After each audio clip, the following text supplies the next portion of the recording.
কয়েকদিন ধরে বেশ ভালো বৃষ্টি হচ্ছিল, আজকে যেন অতিরিক্ত বৃষ্টি হচ্ছে।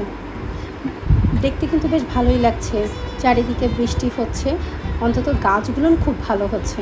আমার গাছের জন্য না বৃষ্টি খুব ভালো লাগে, গাছগুলো যেন একেবারে জীবন ফিরে পেয়েছে।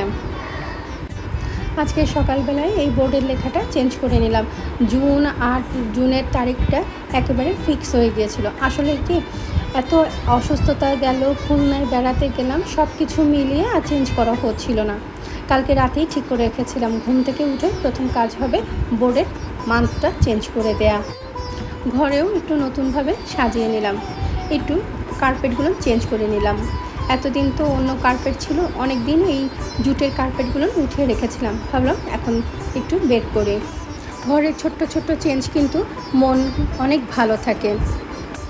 বৃষ্টি যেহেতু হচ্ছে, তো ঘর থেকে সমস্ত কাজ বাইরে রেখে দিয়েছি, কালকে আবার নিয়ে আসবো।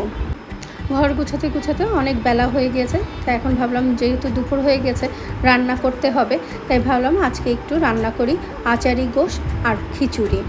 যেহেতু বাইরে ঝুম বৃষ্টি হচ্ছে, একটু খিচুড়ি না হলে ভালো লাগে বলো? আর খিচুড়ির সাথে কিন্তু এই আচারি গোশটা খেতে কিন্তু বেশি ভালো লাগে, মজাও লাগে। আচারি গোশের মধ্যে না আদা, রসুন, জিরা, ধনিয়ার গুঁড়া, শুকনো মরিচের গুঁড়ো, হলুদ আর টক দইটা হাফ কাপের মতো দেব। কড়াইতে তেল গরম করে তাতে 2টা তেজপাতা দিয়ে মাংসটা দিয়ে দেব। এই মাংসটা কিন্তু ম্যারিনেট করে রাখতে হবে আধা ঘন্টার মতো। আর এতে কিন্তু কোনো পেঁয়াজ দিচ্ছি না। আর এইখানে আমি মাংসের মধ্যে 3টা টমেটো কুচি করে দিয়েছি। আর এটা ধিমা আঁচে রান্না করতে হবে। তোমরা চাইলে কিন্তু প্রেসার কুকারেও দিয়ে দিতে পারো। মাংস যখন সিদ্ধ হয়ে যাবে তখন কষিয়ে নিয়ে তারপর একটু ঝোলের পানি দিয়ে এর মধ্যে আমি একটা ফোড়ন দেব, যেটা আচারের স্বাদ নিয়ে আসবে। সেটা হচ্ছে যে 2টা শুকনা মরিচ, পেঁয়াজ আর 5 ফোড়ন একসাথে বেরেস্তা করে মাংসের মধ্যে দিয়ে দেব। আর নামানোর কিছুক্ষণ আগে গরম মশলা গুঁড়ো আর জিরে গুঁড়ো দিয়ে দেবো। তাহলে দেখবে কিন্তু মাংসের মধ্যে একটা আচারি গন্ধ চলে আসবে। আর তোমরা যদি আচার দিতে চাও সেখানে মাত্র 1 টেবিল চামচের মতো আচার দিতে পারো।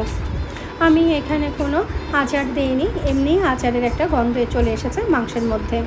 তোমরা চাইলে কিন্তু মাংসের মধ্যে আচার দিতে পারো। মাংসের মধ্যে আচার না দিলেও চলে, কারণ আচারের গন্ধ তো 5 ফোড়ন দিয়েই আসে, আর সেই 5 ফোড়নের কিন্তু বাখারের মধ্যে থাকে, যার জন্য মাংসের মধ্যে একটা আচারের গন্ধ চলে আসে। আর আমি এখানে একটু মরিচ ভর্তা করে নিয়েছি, কারণ খিচুড়ির সাথে কিন্তু মরিচ ভর্তা খেতে কিন্তু অনেক মজা লাগে। আর হঠাৎ করে না আমার খুব ইচ্ছা হলো একটু মরিচ ভর্তা খেতে। আমি খিচুড়ির সাথে খাচ্ছি বলে একটু ঝোলটা বেশি রেখেছি, তবে তোমরা চাইলে কিন্তু এখানে ঝোলটা কম রাখতে পারো। আচারি মাংস সাধারণত ঝোলটা কিন্তু একটু মাখো মাখো হয়, মানে তেলের উপরে থাকে। এই আচারি মাংস দিয়ে কিন্তু পোলাওটা মজা লাগে, আবার সেই সাথে পরোটা দিয়ে খেতেও কিন্তু অনেক মজা লাগে। আজকে দুপুরের খাবারটা কিন্তু বেশ ভালো লাগলো এই বৃষ্টির দিনে। আজকে এতটুকুই, সবাই ভালো থেকো, সুস্থ থেকো আর নিজের প্রতি খেয়াল রেখো।